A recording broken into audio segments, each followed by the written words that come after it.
Magandang araw po sa inyo lahat.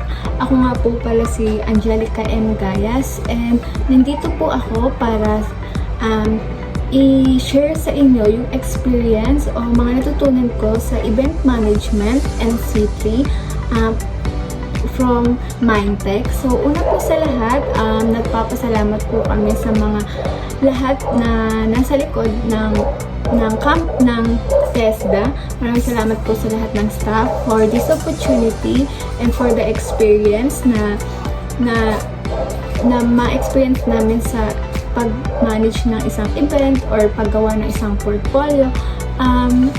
Sa experience po namin, sa paggawa ng portfolio, syempre medyo nahirapan kami nung una kasi hindi namin alam kung paano sisimulan kasi wala naman po kaming knowledge sa paggawa nito. And clueless po kaming lahat. Parang nahihirapan po kami. But thankful po kay Ma'am Jinky, yung trainer po namin, na kung saan tinutulungan niya po kami isa-isahin, nagabayan niya po kami, no pressure po na binibigay, na kung hanggang saan namin yung kaya, ayun po yung tapusin namin. And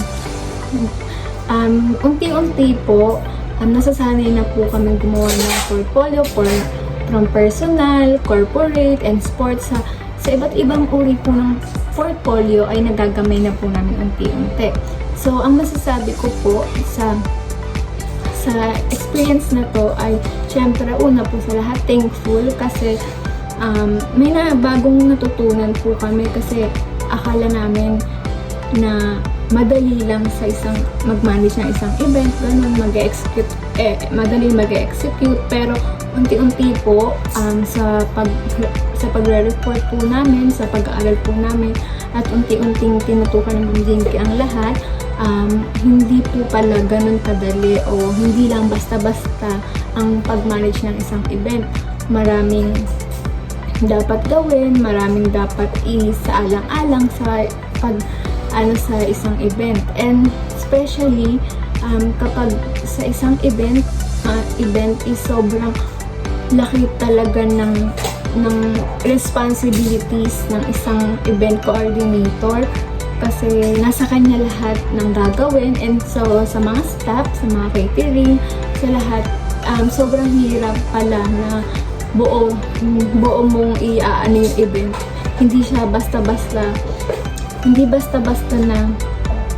na magbubuo ka lang ng event. Kailangan magkakasundo kayo ng client mo, yung contract mo, yung kamowa mo, yung mga suppliers. So dito natutunan namin na hindi ka dapat basta-basta nagmamanage or hindi basta minamanage yung isang event kasi dati akala namin pag nakakita kami ng event is madali lang, may design lang, okay na, pero hindi pala ganun kadali kasi marami kang kailangan pang tapusin sa isang event. Marami kang dapat kausapin, marami ka dapat i-communicate, and syempre be professional. Ayun yung isa natutunan ko sa event management, maging professional ka in all ways kasi marami kang makakaharap na tao, lalo na sa client mo, sa mga suppliers, ganun, kailangan maayos kang nakikipag-usap sa lahat. And then sa mga reporting namin is sobrang dami. So, madami siya pero worth it kasi isa-isa namin yung pagbibigay ng knowledge namin sa isa't isa, yung mga natutunan namin, yung mga on the spot na report namin. And kay Ma'am Jinky, una sa lahat nagpapasalamat kami sa kanya first of all kasi siya yung since day one nandun sa amin.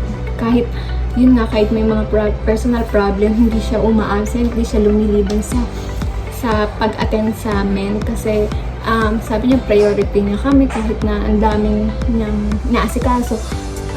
Ginagawa niya kami isa-isa, and sa pag-check ng portfolio, sobrang guided talaga kami na hindi basta-basta ang portfolio, dapat detail to detail. So, sa TESDA, ayun po ulit, nagpapasalamat po ako sa experience na to, na na ibahagi niyo po sa amin, na hindi namin malilimutan yung experience na ibinigay niyo po sa amin na sa event management na marami pala kailangang gawin, maraming matutunan, na laging maging handa sa mga lahat ng gagawin sa aming pagko-coordinate sa iba or pagko-communicate.